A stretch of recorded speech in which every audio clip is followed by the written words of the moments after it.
itself is a word. The word is interesting because it's a word that comes from a pagan. Hollywood is the holy wood, and it was the wood that the magical wands were made out of in the pagan sorcery, magic. And these wands were believed that the sorcerers that possessed them could put people into trances and control them. This is part of, this is symbolic, but it's also important to understand that part of what Hollywood literally does is it puts people into trances. It's a dream state. They call it the dream machine in the United States.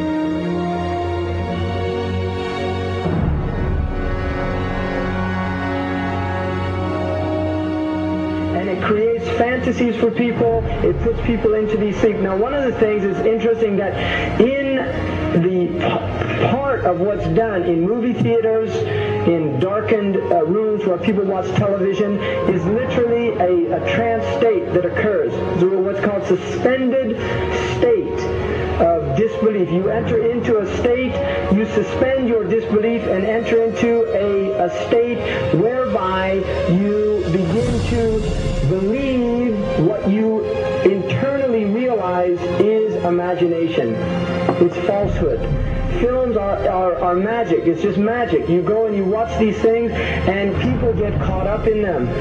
People cry during films. All this catharsis that takes place in these things. Many of the films, and this is an important element in the control mechanism, is literally allow people to go and have certain type of catharsis as a purging experience, which Aristotle talks about the necessary element. One of the necessary elements of tragedy is to create this cathartic experience. And this is why a lot of the films, especially also news and things like this is why news is very important in this culture. Everybody watches the news. They have this tragic, cathartic experience of watching the tragedies of others and then feeling safe and complacent in their own experience of this suspended state of illusory well-being. So these are very intricate and sophisticated methods. Now, I think it's dangerous, although there are elements, there's concerted efforts that take place, there's also a lot of people that have similar worldviews that aren't necessarily working together in concerted efforts.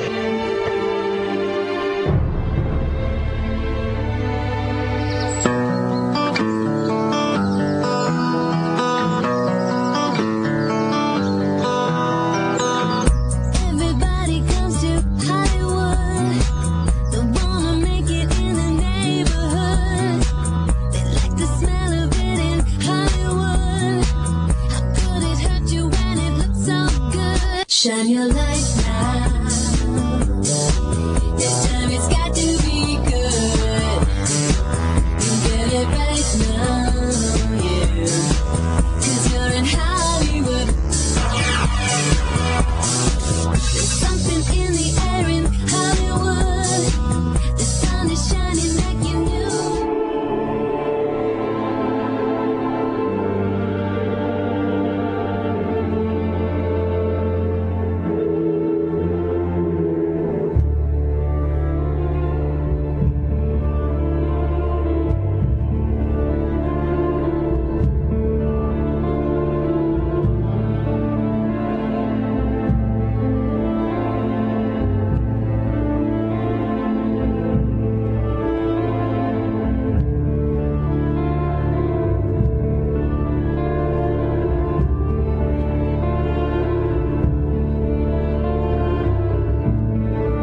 not supposed to be up here.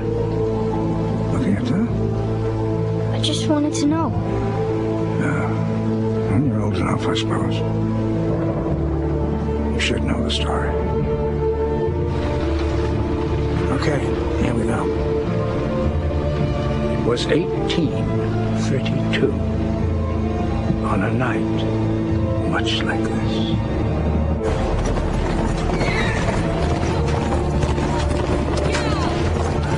Charles Carroll was the last surviving signer of the Declaration of Independence. He was also a member of a secret society known as the Masons, and he knew he was dying. He woke up his stable boy in the middle of the night and ordered him to take him to the White House to see Andrew Jackson, because it was urgent that he speak to the president. Did he talk to him?